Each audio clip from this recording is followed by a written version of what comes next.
আমি ইমাম সাহেবকে ফোন দিয়ে বললাম, উনাকে না আরেকজন আছেন আমাদের মৌলভীবাজারে থাকেন, ফোন দিয়ে বললাম যে যেহেতু আসছি ফুলতলির খানকাতে, তা আমি একটু সাহেব বাড়ির সিন্নিটু একটু খাই, ও তো বেমার আজাব কমবে। ওই আবদার যখন উনাকে করলাম, উনি বললেন ঠিক আছে, আপনি সাহেব বাড়ির কথা বলতেছেন, আমি তো আপনাকে নিষেধ করতে পারি না। এর আগে আমি মনে মনে চিন্তা করলাম যে ফুলতলি সাহেব বাড়ির সিন্নিটুকু যদি একটু ভালো হালতে না খাইতে পারি, তাহলে মনের মধ্যে তৃপ্তি আসবে না। মোহতরম হাজিরিন, এই দিকে নিষেধ করলাম, এই দিকে গিয়া দেখি যে লান ফজরের আগ পর্যন্ত খাওয়ার সম্ভব হবে না, খাওয়ার সম্ভব হবে না। মনে মনে চিন্তা করলাম যে সাহেবের সিন্নি খাবো, আরেক জায়গায় নিষেধ করলাম, আসলে আমার নিয়তে কি কোনো গন্ডগোল আছে? মনে মনে চিন্তা করলাম, আবার বললাম যে না, নিয়তে তো কোনো গন্ডগোল নাই। লাইনে গেলাম, গিয়ে দেখি 10টা লান, এই লাইনে যদি দাঁড়ায় আর আল্লাহ দিলে খাদা এতটুকু পর্যন্ত। যারা গেছেন দেখছেন অবশ্য, ওই দিন তো বৃষ্টি দিছে, এতিমের মতো দাঁড়িয়ে আছি একটা ক্ষেতের লাইলের মধ্যে। হঠাৎ করে পিছন থেকে একজন ভলেন্টিয়ার আসলো, আমি চিনি না, জীবনেও দেখি নাই। কই মাসুক ভাই এদিকে আসেন। আইসে আমাকে পিছন দিয়া ঢুকাইয়া নিয়া স্পেশাল ভাবে আমাকে খাওয়াইছে, যেটা সম্ভব না। কেন এটা বললাম? আল্লাহ ইচ্ছে করলে কি না পারেন, সবটা হচ্ছে নিয়তের মালিক। নিয়তের মালিক কে?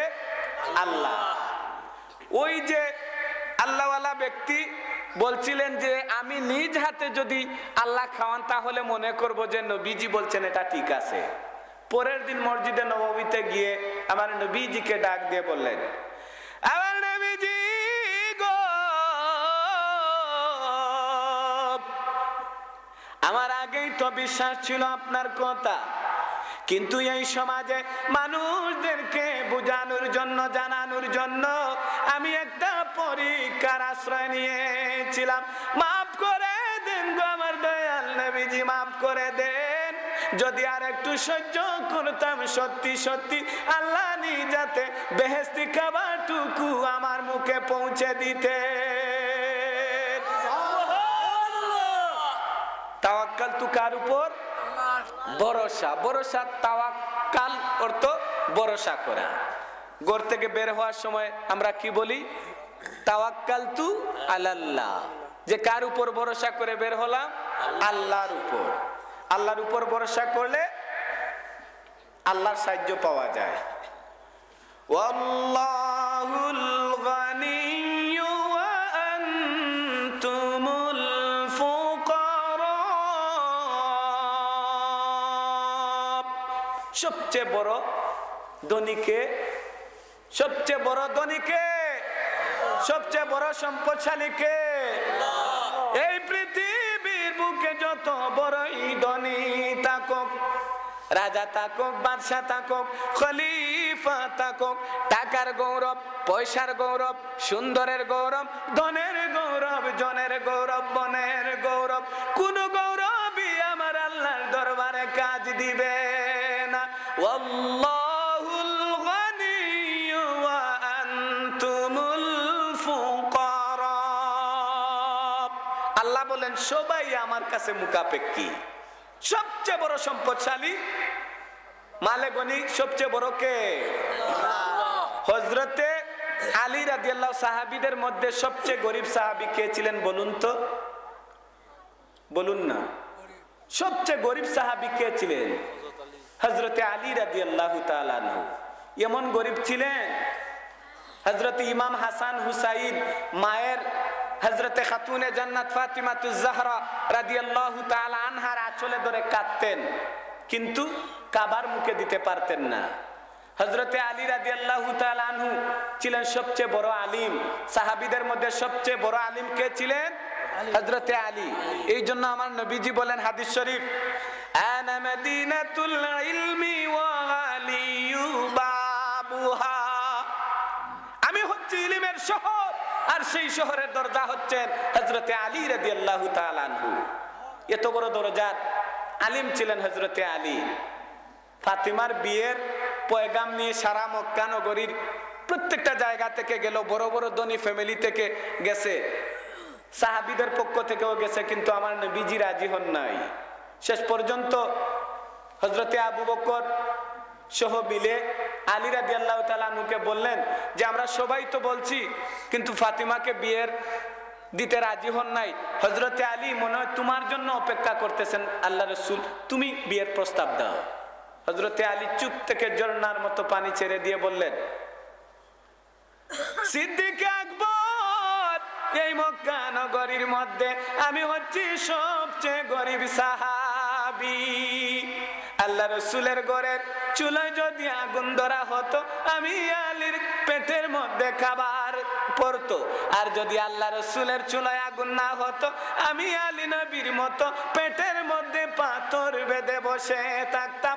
যে নবীর ঘরের মধ্যে আমি আলী লালন পালন হয়েছি, আমি আলী কিভাবে বেহেশতের সর্দার যিনি মহিলাদের হবেন হযরতে খাতুনে জান্নাত ফাতিমাতুজ জাহরা রাদিয়াল্লাহু তাআলা আনহার বিয়ের পয়গাম কিভাবে দেই? না না না, এত বড় সাহস আমি আলীর হয় নাই।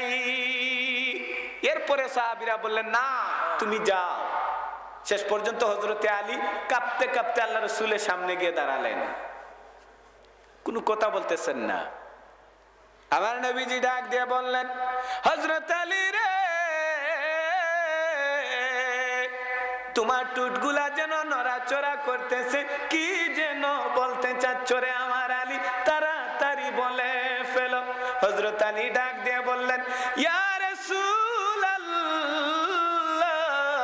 যদিও আমি আসছি বলার জন্য, আমার এত বড় সাহস হয় নাই, কিভাবে যে আপনার কাছে আমি কুলে বলি। আমার নবীজি ডাক দিয়ে বললেন, হযরত আলী রে, আমি তোমাকে অনুমতি দিলাম, আমি তোমাকে পারমিশন দিলাম, বলে ফেলো রে আমার আলী, ভয় নাই ভয় নাই।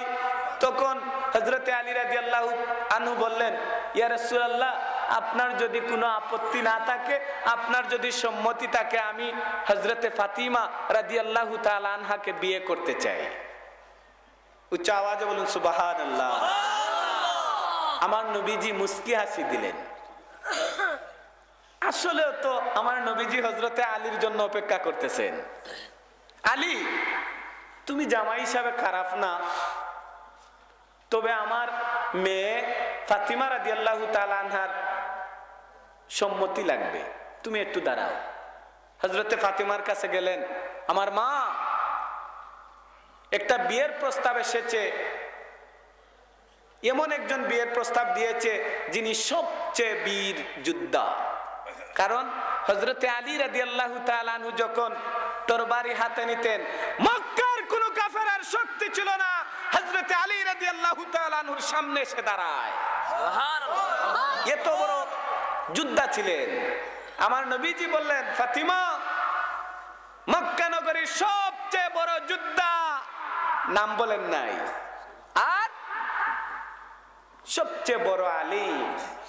দুইটা গুণ, একটা বড় আলী আর একটা হচ্ছে সবচেয়ে বড় বীর যোদ্ধা। লাস্টে গিয়ে আমার নবীজি শেষ পর্যন্ত গিয়ে গুণগান গেয়ে তারপরে গিয়ে বললেন যে যাকে আমি মনে মনে ঠিক করেছি তিনি হলেন হযরতে আলী রাদিয়াল্লাহু তাআলা আনহু। হযরতে ফাতিমা ডাক দিয়ে বললেন, ইয়া রাসূলুল্লাহ,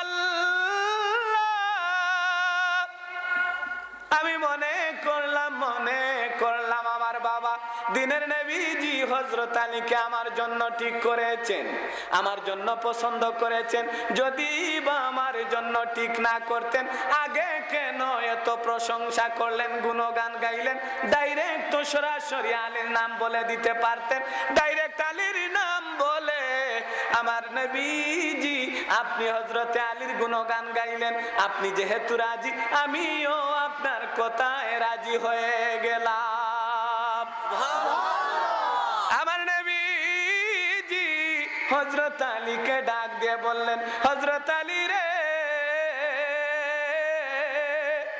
আমার ফাতিমা তোমার বিয়ের প্রস্তাবে রাজি হয়ে গেছেন, এবার মোহরানার ব্যবস্থা করো।